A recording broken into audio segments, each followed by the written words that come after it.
Hello friends, मैं गुड़िया एक बार फिर से आपका स्वागत करती हूँ। आशा करती हूँ कि आप सभी लोग स्वस्थ हैं, मस्त हैं और आपकी स्टडी भी ज़बरदस्त चल रही होगी। आज हम बात करने वाले हैं सम ब्रांचेज ऑफ बायोलॉजी, मतलब जो विज्ञान के कुछ प्रमुख शाखाएं जो हैं उनके बारे में हम बात करने वाले हैं। ठीक है, तो पूरे वीडियो को बिना स्किप किए हुए ध्यान से देखिएगा, जिससे आपको ये टॉपिक थोड़ा सा क्लियर हो जाए। ठीक है, तो चलिए पढ़ते हैं। ठीक है, कि किसको क्या कहते हैं। ठीक है, तो इसमें क्या होता है कि ये जो भी चीज़ें हम आपको बताने वाले हैं, जो भी ब्रांचेज हैं, ठीक है, बायोलॉजी के, तो इसमें कुछ ना कुछ स्टडी किया जाएगा, चाहे वो कीट का हो गया या फिर वो बर्ड्स का हो गया या फिर वो सांपों का हो गया, किसी भी चीज़ का हो गया, तो जो स्टडी की जाती है उसको क्या कहते हैं उसके बारे में पढ़ने वाले हैं। ठीक है, तो चलिए सबसे पहले हम बात करेंगे एपीकल्चर।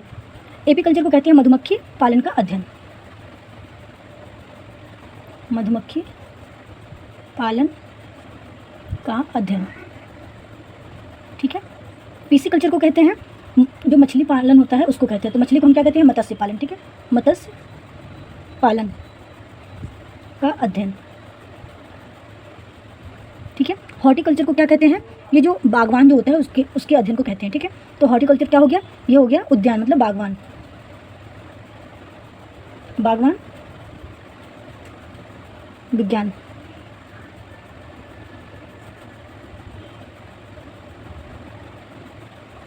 ठीक है, फ्लोरिकल्चर जो है उसको हम कहते हैं फूलों की खेती।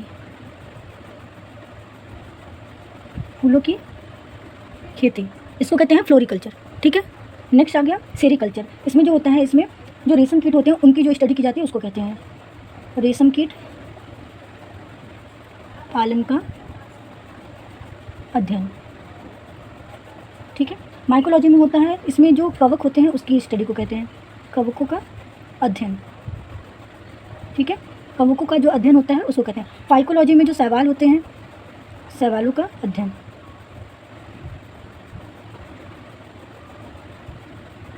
ठीक है, एंथोलॉजी में जो होता है, जो पुष्प होते हैं उसकी जो अध्ययन की जाती है उसको कहते हैं पुष्पों का अध्ययन। ठीक है, पोमोलॉजी जो है, पोमोलॉजी को फलों से रिलेट करते हैं, तो इसमें क्या होता है? फलों का अध्ययन किया जाता है। फलों का अध्ययन मतलब फ्रूट्स का।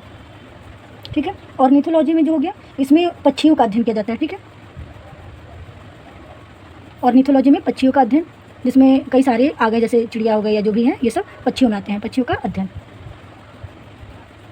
ठीक है, एंटोमोलॉजी में कीटों का अध्ययन किया जाता है।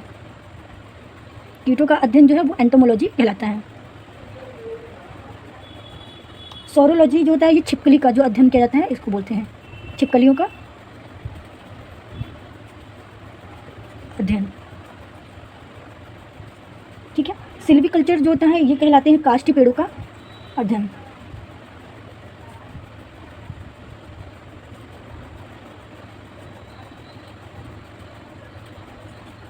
ठीक है, इक्थोलॉजी जो होता है इसमें होता है मछलियों का अध्ययन।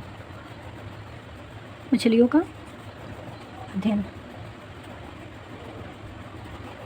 ठीक है, ऑफियोलॉजी जो है, ऑफियोलॉजी में इसमें सांपों का अध्ययन किया जाता है, जिसको हम सर्प बोलते हैं, सर्पों का अध्ययन, स्नेक्स। और लास्ट आ गया डेंड्रोलॉजी। डेंड्रोलॉजी में जो होता है, इसमें जो पेड़ होते हैं, वृक्ष होते हैं या फिर झाड़ियाँ हो गई, इन लोगों का जो अध्ययन होता है उसको बोलते हैं डेंड्रोलॉजी। ठीक है, तो वृक्षों एवं झाड़ियों का अध्ययन। ठीक है, इसको बोलते हैं डेंड्रोलॉजी। ठीक है, तो चलिए फिर से एक बार रिवीजन कर लेते हैं। एपीकल्चर जो है वो मधुमक्खी पालन का अध्ययन एपीकल्चर कहलाता है। मत्स्य पालन का अध्ययन जो है पीसीकल्चर कहलाता है। बागवानी विज्ञान का अध्ययन जो है वो हॉर्टिकल्चर कहलाता है। फूलों की खेती जो है इसके अध्ययन को क्या कहते हैं? फ्लोरिकल्चर। रेशम कीट पालन का अध्ययन जो है वो सेरिकल्चर कहलाता है। जो कवक होते हैं, कवकों का अध्ययन जो होता है वो माइकोलॉजी, और शैवालों का अध्ययन जो होता है वो फाइकोलॉजी कहलाता है।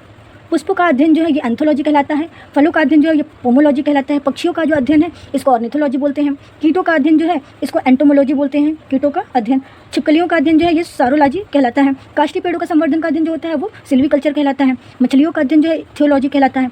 सर्पों का अध्ययन ये ऑफियोलॉजी कहलाता है। और वृक्षों और झाड़ियों का अध्ययन जो है वो क्या कहलाता है? डेंड्रोलॉजी। ठीक है, तो चलिए दोस्तों, आई होप कि आपको पूरी वीडियो समझ में आई होगी, पसंद आई होगी। तो लाइक शेयर करना मत भूलिएगा, अपने दोस्तों के साथ में शेयर जरूर कर दीजिएगा, सब्सक्राइब करना मत भूलिएगा। ऐसे ही मैं आपके लिए नए नए टॉपिक्स पर वीडियो लेकर के आती रहूँगी। थैंक यू फ्रेंड्स, मिलते हैं नेक्स्ट वीडियो में नए टॉपिक के साथ में।